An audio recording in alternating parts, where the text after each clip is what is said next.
Hello friends, यहाँ पे question दिया हुआ है जिसमें मैं डायरेक्टली बता रहा हूँ आपको। इसमें क्या है बेटा कि इसमें दे रखे हमें मिड पॉइंट एक ट्रायंगल दे रखे हैं। क्या दे रखे हैं? ट्रायंगल दे रखा है। ट्रायंगल दिख रहा है आप लोगों को? ये बना रखा मैंने यहाँ पे, ये ट्रायंगल बना रखा मैंने। Yes sir. तो ये ट्रायंगल दे रखा है यहाँ पे एक, और इसके बाद रखे इसके मिड पॉइंट क्या रखे हैं, यानी ये डी जो है ए से भी उतनी दूर है जितना बी से है, ये ई जो है बी से भी उतनी दूर है जितना सी से है, ये एफ जो है ए से भी उतनी दूर है जितना सी से। तो ये मिड पॉइंट से कहते हैं, ठीक है। यस। हाँ, तो ये मिड पॉइंट हमें दे रखे हैं 5,1 देखो, डी का, ई का हमें 6,5, एफ का हमें रखा है 0,3 दे रखे, तीनों मिड पॉइंट दे रखे हैं। और हमें ए के मिड पॉइंट निकालने जो हमने फिलहाल x1 y1 मान रखे हैं।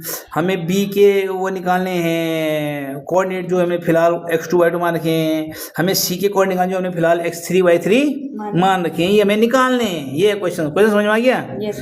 चलिए देखिए अब क्या किया इसने क्या किया, let the coordinate of vertex. अच्छा बेटा, मतलब मान लिया हमने कि भाई जो ए वर्टेक्स मतलब कौन है, वर्टेक्स में क्या होते हैं, कौन है या सीड्स बोलते हैं। चलिए क्या बोलते हैं? सीड्स। शुद्ध हिंदी में क्या बोलते हैं? तो सीड्स के हमने मान ली कि भैया x1 y1 है ए का, x2 y2 है बी का, और x3 y3 है सी का, हमने फिलहाल मान लिया है, ठीक है। अब जो मिड पॉइंट का फॉर्मूला होता है वो होता है x, यानी डी के निकालने, जैसे डी लिखा हूं मैंने x d, ठीक है। पहले हम किसे निकालें? डी के। तो ये होता है x1 plus x2 upon 2, x1 plus x2 upon 2। तो x1 बोले तो x1 और x2 बोले तो वही तुम्हारे पास है ही नहीं, पता ही नहीं है, वैल्यू पुटअप कहाँ से करनी है। x1 जगह x1 है, x2 जगह x2 है, तो हम लिख दें x1 प्लस x2 अपॉन 2। और लेकिन हमें मिड पॉइंट पता है x कितना है, 5, इसलिए 5 लिखा मैंने यहाँ पे, देख रहे हैं आप लोग? Yes sir. तो 5 equal to x1 plus x2, cross multiplication हो गया, 5 2 जा 10, तो x1 plus x2 equal to 10। इतनी बात समझ में आ गई? Yes sir. ऐसे हमने y के लिए किया, तो y1 plus y2 upon 2 is equal to 1, क्योंकि देखो y1 मिड पॉइंट y निकाल है 1, ठीक है। यानी आंसर पता है हमें यहाँ पे, लेकिन वो निकालना है, ठीक है, जिसके मिड पॉइंट है, करेक्ट है। यस। तो यहाँ पे देखिए क्रॉस मल्टीप्लिकेशन करेंगे तो ये हो जाएगा y2 प्लस y1। ऐसा ही हमने जो है ई के लिए भी किया, एफ के लिए भी किया। तो यहाँ पे देखिए आप सारे आएंगे, x2 प्लस 6 2 12, x2 प्लस 3 12 आ गया, 5 2 10, y2 प्लस y3 10 हो गया, ठीक है। यस।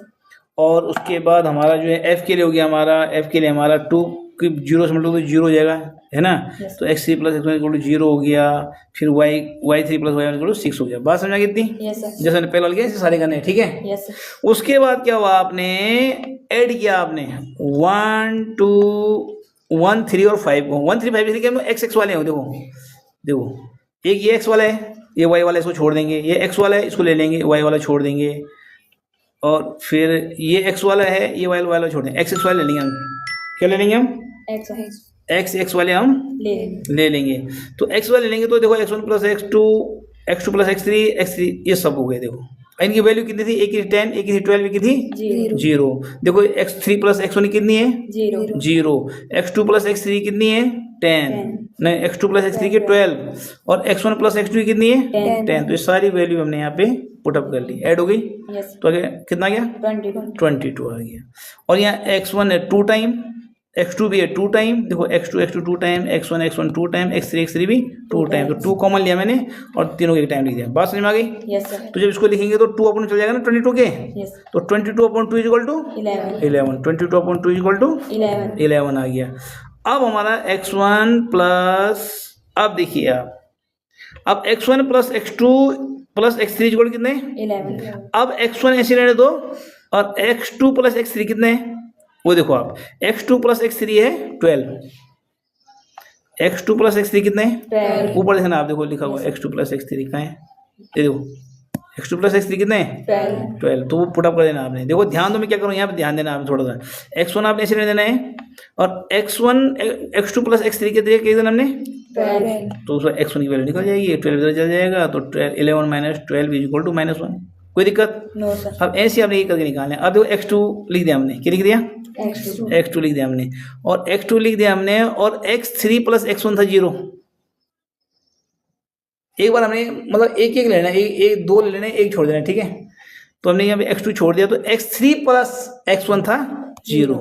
तो तुम्हें पता है x2 भी 11 ही रहेगा, क्योंकि 0 से कोई फर्क तो पड़ेगा नहीं, हो गया। Yes sir. अब हमने x1 प्लस x2 का टोटल ले लिया 10, और x3 को छोड़ दिया, तो x3 की वैल्यू आ गई 1, क्योंकि 10 इधर जाएगा, तो 11 माइनस 10 इक्वल टू 1 यानी हमारे x1 x2 x3 हमने निकाल दिया। ऐसे y1 प्लस y2 y3 निकालेंगे। देखो हमने पहले जोड़े y1 प्लस y2 y ये सब ऐड करे, इनकी वैल्यू 2 10 6 है, ये भी ऐड की 18 हो गई, और ये 2 टाइम है सब, तो 2 ये ले लिया, और y2 प्लस y3 यानी 2 अपॉन चला गया 18 को 9 आ गया। यस ठीक है, अब देखो यहाँ पे देखो y1 प्लस 10 क्या y2 प्लस y3 देखो 10 है, y2 प्लस y3 कितने 10, तो y1 ऐसे रखा, यहाँ प्लस 10 लिख दिया, 9 लिख दिया, तो 9 माइनस 10 -1 हो गया, y1 कितना हो गया -1। ठीक हो गया। यस अब देखो y2 लिखा मैंने, तो y1 प्लस y3 रहेगा ना, तो y1 प्लस y3 कितना देखो, y1 प्लस y3 कितना है 6 तो देखो y2 प्लस 6 तो फिर y2 की वैल्यू आ गई 3। फिर क्या हमने 2 प्लस y3 यानी x1 plus y1 plus y2 गायब है ना से, तो y1 प्लस y2 देखो 2 है, देखो y1 प्लस y2 कितने, 2 तो वहाँ पे हमने कितना 2 प्लस y3 इक्वल टू, 9 तो y3 कितना हो गया 9 माइनस 2 इक्वल टू 7। तो यही अब आ गया हमारे, देखो x1 y1 जितने x1 और y1 की वैल्यू थी यहाँ रख दी, ये आगे ये कोऑर्डिनेट बी के कोऑर्डिनेट जो x2 y2 की वैल्यू थी यहाँ पुट अप कर लो, ये आगे बी के कोऑर्डिनेट, और सी के कोऑर्डिनेट आ गया हमारे x3 y3 की वैल्यू पुट करो, ये सी के कोऑर्डिनेट आ गए। आगे बात समझ में? Yes sir okay.